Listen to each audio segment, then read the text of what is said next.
What's up, guys? This video is going to be about how we can audit a client website from scratch and the tools to make it better. Alright, so there's two ways this video can go. One is the audit that I sent to the client, right? So basically you're saying the client is interested, they showed some interest, maybe you sent an email, maybe you got in a call, now they set a time to talk further, or maybe they said to send them an email with some more information, right? That's one. So I would show exactly what I sent, which is similar to what I showed you guys, but that is a lot of times the cold approach. All right, so I get it. Okay, so it's like the next step after the video email you're talking about, right? Okay, that's one.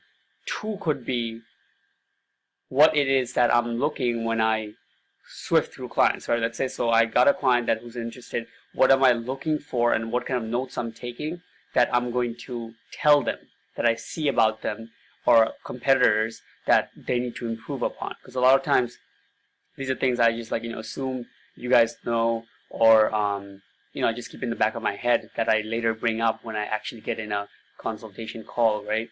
So let's take it that route.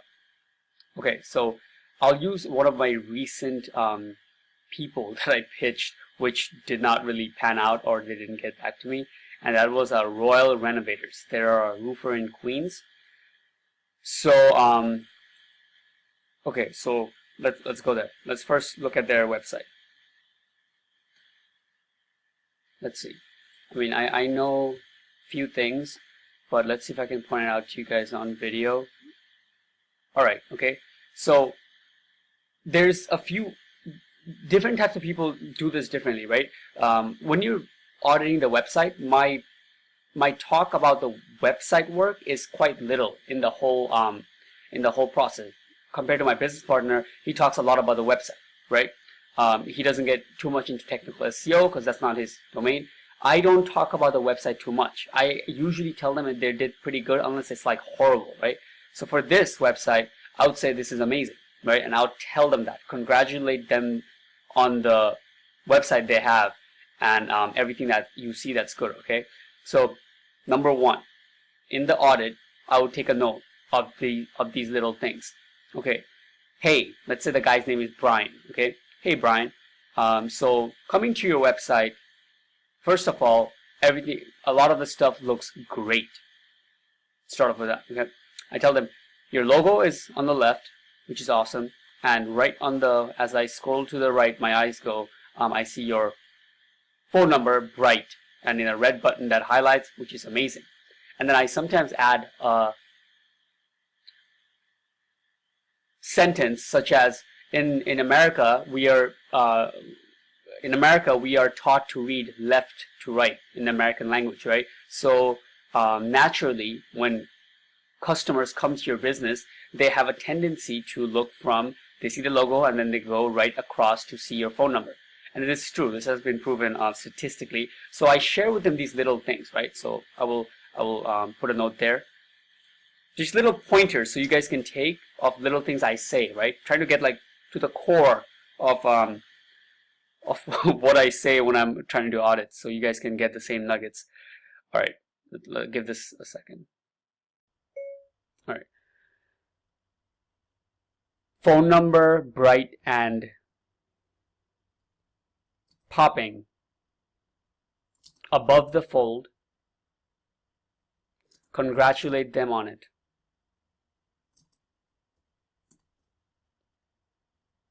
Say the American language sentence.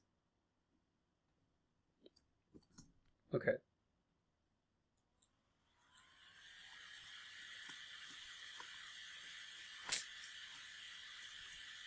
Okay, that's point one. All right, let's see what else. Okay, go down. We say next thing. It's great that you have so many platforms all linked properly because these are huge trust signals.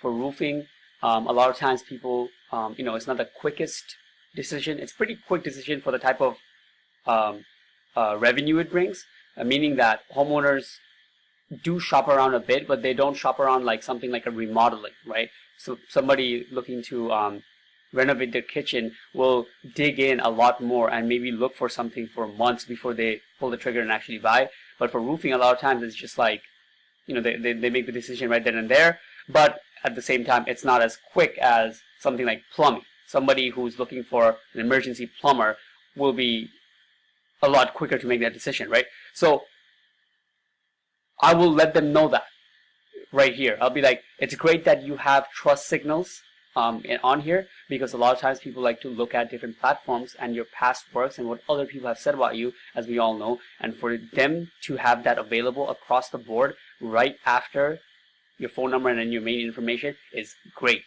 which it is, and that's why you let them know, right? And make sure they're just like, I'm pretty sure it's already linked in Yelp, BBB, and it's great. So they know what they're doing, right? Like, just from that I can tell, like, they care about the presence. They took the time to make this happen.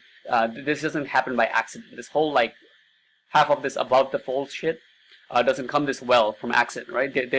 They are doing some good whatever. Okay, they're on YouTube. Hi, I'm Sean. I'm a project manager. Oh wow, you see that shit? World Renovator specializes in all exterior. Okay, so second point I would point out is congratulate them on having good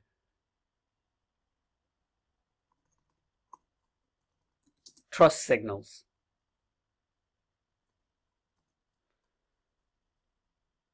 Congratulate them on having a YouTube video. Say the importance of video in today's age.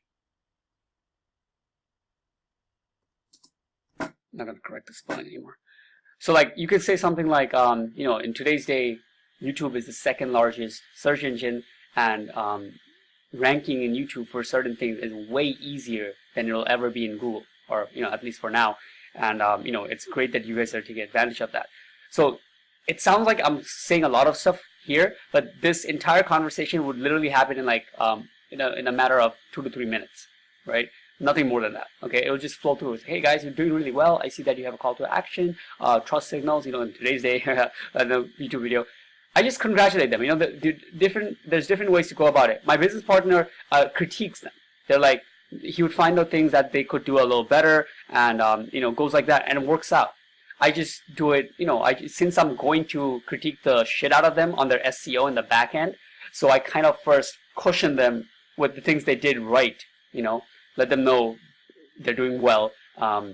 They are a business owner, guys. It's common to have a certain amount of cushion and ego, right? Because they got this far by scratching and clawing in their own way, right? So I respect that, and I, congratulate them on the things that they're doing well. They're not online experts. You probably had to get somebody and really, swift through people who are good to get to this point in the first place, right? So I take that into account in some ways, I guess.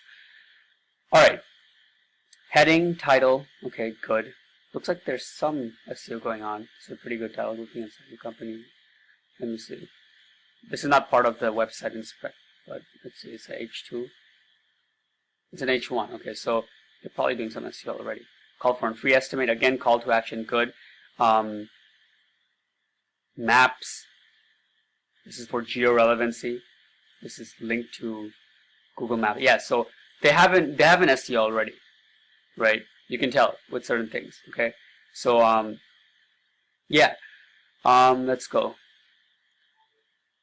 All right, so this will be pretty much it. You get it? In the audit part, you could say these 3 things in the initial part where it breaks down about the website. Right, you say these 3 things. Right, now we're gonna get into the actually what you're gonna do now. I'm going to tailor it just for this guy, right? Every audit is different, as you can tell. Every website is different, every business is different. So every audit, as you gain experience, you're going to be pointing out more and more things, but you start off with a base common things that you can say. Like, for example, these 3 things, now you can say this to every website, one of these 3 things that has a call to action above the fold, that has trust signals, that has a YouTube video, right? So you gather these tools as you go and gain experience, but the packaging and the tools you're going to say to them is going to be different, right, for every business. All right, so now that being said, for this guy, I already know that they have a SEO working, right? I didn't even realize this, when I first taught it. I didn't go in depth as I'm doing this video, but I already knew they're probably working with somebody, but they're doing some good. They're putting some map signals and stuff like that. So they're probably ranking. They're trying to rank in the maps, right? So two things hit my mind right here. One is, if they're already ranking and bringing in traffic, I'm going to rank them in the maps. The sale is going to be on the maps. If they're already on the maps, then the sale is going to be for long-term traffic, right? Because those are the two main things I sell on anyways. I don't sell on roofing contractors queens. You're going to be in the organic. I don't sell on that, right? For that, I want them on the maps, because that's what's going to bring them results, right? Why am I going to sell it on something that is just to what I call is 360 kicks? Like in karate, you can do a 360 kick. It makes you look like, wow, he's a good fighter. But is he going to use that in a fight? No, he's not, right? He's probably going to use his like general Muay Thai kick. So I want to see how much damage he can do with that, right?